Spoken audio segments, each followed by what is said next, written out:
Hello guys, welcome back to my channel. मैं हूं आपकी नेहा और जुड़ गई हूं आपसे और आ गई हूं आपसे करने थोड़ी सी बकवास। थोड़ी सी ओह लूज हो रहा है थोड़ी सी बकवास बातें करने आ गई हूं।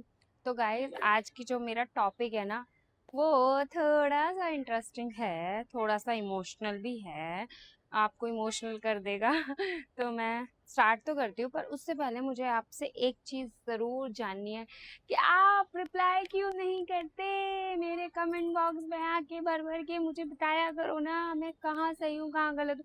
आपसे जानने के लिए मैं बेताब रहती हूँ। मेरे को मोटिवेशन चाहिए, आप मेरी मोटिवेशन हो। अब मोटिवेशन ही मेरे को मोटा नहीं करेगा, मेरे को बताएगा नहीं कि मैं कहाँ गलत हूँ, तो मैं कैसे आगे चलूंगी। तो प्लीज आपके सपोर्ट की बहुत ज़रूरत है, बहुत ज़्यादा ज़रूरत है। मैं अपनी स्टोरी भी किसी दिन ज़रूर रिवील करूंगी। मेरी स्टोरी एक ऐसी स्टोरी है जिसमें बहुत स्ट्रगल है और अभी तक चल रहा है, और आगे गॉड नोज कितना चलेगा। तो तब तक के लिए मैं बस ये रोज यही सोचती हूँ कि ठीक है यार, हर दिन एक सा नहीं रहता। हर दिन में कुछ ना कुछ चेंजेस होते हैं, कुछ अच्छा होता है, कोई दिन बहुत बुरा होता है, कोई दिन बहुत अच्छा होता है। तो गाइज, आपका सपोर्ट, आपके प्यार से यहाँ तक तो पहुंच गई हूँ कि हाँ, एटलीस्ट फुल फ्लेज में तैयार होके फुल, मतलब मैं फुल आ जाती हूँ आपसे कुछ कुछ बातें करने।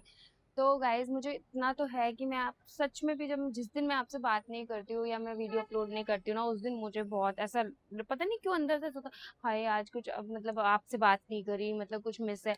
मतलब लाइफ में जो रोज हम काम करते हैं, उनमें से एक ये भी है जो हम मिस करते हैं। अगर मैंने नहीं बनाया तो मैं आप सबको उस दिन बहुत मिस करती हूँ। तो गाइज, शुरू करते हैं बिना देर करे आज का टॉपिक। तो गाइज, आज का टॉपिक ऐसा है, शायद इमोशनल कर देगा, बट फिर भी मैं डिस्कस करना चाहती हूँ, इसलिए आपको पता है मैं आपसे ही डिस्कस करती हूँ, इसलिए मैं आ जाती हूँ। तो गाइज, आज का टॉपिक ये है कि जब कि हमें किसी से कोई शिकायत है, किसी से कोई कुछ भी इशू है, मधुमक्खी घूम रही है गाइज, कहीं काट ना ले मुझे भाई। ये इमोशनल टॉपिक में इसको आना जरूरी था क्या? जरूरी ही होगा जब ही आई होगी। ओ गाइस, चली गई चली गई गाइस। तो गाइस, मेरा जो टॉपिक है ना, वो ये है कि अगर हमें किसी से कोई शिकायत होती है, कोई बात होती है, तो हम वो शिकायत जो भी हमारी उससे चल रही होती है, वो हम उससे डायरेक्टली क्यों नहीं कहते हैं? क्यों हम किसी किसी सबको बता देंगे, पूरे जहान को, जो जिसको मतलब नहीं भी बतानी, मतलब होता है ना, मतलब दो लोगों का कोई टॉपिक होता है, कोई बात होती है, तो हम अगर कोई शिकायत चल रही है तो हम डायरेक्टली उससे नहीं बात करते। पर हम जो कोई तीसरा सामने से आके हमसे पूछता है और वो कहता है कि यार क्या हो गया तुम्हारे बीच में, क्या चल रहा है क्या नहीं, तो हम उसको बता देते हैं यार ऐसे ऐसे हुआ, मेरा मन तो बहुत है उससे बात करने का, पर मैं बात नहीं करना चाहता हूँ, मतलब चाहता हूँ पर कर नहीं पा रहा हूँ ऐसा। तो मतलब मेरा मतलब ये है गाइस, कि हम क्यों इतनी देर लगा देते हैं, क्यों हम ये सोचते रह जाते हैं कि मतलब सबको बता रहे हैं, थर्ड पर्सन को बता रहे हैं क्या हुआ क्या नहीं हुआ, पर डायरेक्टली उससे बात करने में क्या दिक्कत होती है?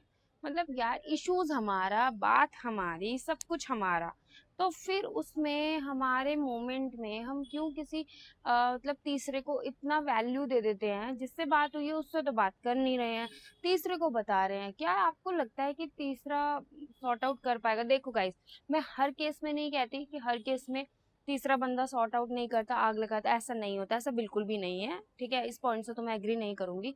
हाँ, कहीं कहीं पर हो जाता है कि ना, थर्ड पर्सन के आने से शायद हो सकता है, मुझे नहीं लगता कि वो बात कभी कभी कभी ऐसा होता है, कोई कोई मोमेंट ऐसा होता है कि वो नहीं हो पाता, क्लैरिटी नहीं मिल पाती, तब भी कहीं ना कहीं वो उलझन लगी रहती है।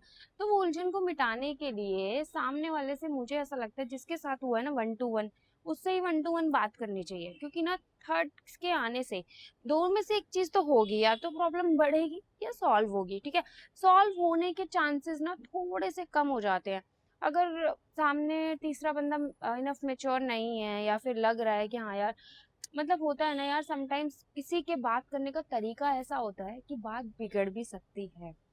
तो अगर किसी किसी के साथ शिकायत हो जाए, किसी का किसी के साथ कोई मुद्दा हो जाए, तो मैं तो यही एडवाइस करूंगी कि यार please, between you and me, ऐसा ऐसा वाला सीन होना चाहिए कि सिर्फ आप और मैं, आपके और मेरे बीच में कोई नहीं होगा, सिर्फ हम दोनों होंगे, हम दोनों ही सॉर्ट करेंगे।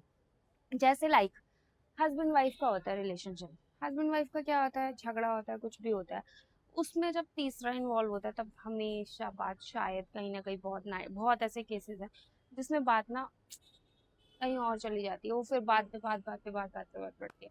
पर अगर वही बात वो दोनों आपस में लड़ झगड़ के ऐसे वैसे कैसे भी करके कर लेते हैं ना, तो वो सॉर्ट हो जाती है।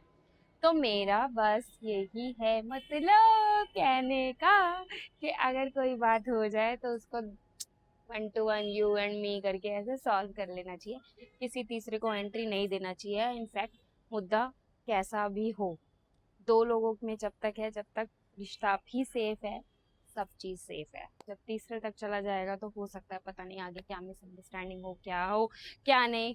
तो इससे बेटर है ना कि दो लोग हैं तो आपस में ही सॉर्ट कर ले। तो आपके साथ भी कभी ऐसा हो तो 1 to 1 कर लेना और सॉर्ट कर लेना, चीजें मत बढ़ाना। तो गाइस यही था मेरा आज का टॉपिक। तो अब मैं जाती हूँ और मैं आऊंगी कल को विद लेके नया टॉपिक कल को। और प्लीज अगर आपको मेरी वीडियो अच्छी लगे, मेरी खराब पता नहीं अच्छी जैसी भी आवाज है, अगर आपको अच्छी लगे मेरे को सुनना या मेरी बातों से अगर आप थोड़ा सा भी रिलेट करें, तो please like share subscribe please कर देना गाइस। आपके सपोर्ट की बहुत जरूरत है सच में भी। और आपके ऐसा करने से ना मुझे बहुत मोटिवेशन मिलेगा। ठीक है, मुझे पता चलेगा मैं कहाँ गलत हूँ कहाँ नहीं हूँ। अगर आप कमेंट बॉक्स में मुझे रिप्लाई करेंगे तो मुझे पता चलेगा मैं कितनी सही चाहती हूँ कितनी गलत चाहती हूँ। देखो गाइस, मैं नहीं चाहती मेरी वजह से किसी की भावनाएं हर्ट हो। तो प्लीज, तो इसीलिए प्लीज मुझे बता दिया करो मैं कहाँ गलत हूँ कहाँ नहीं हूँ।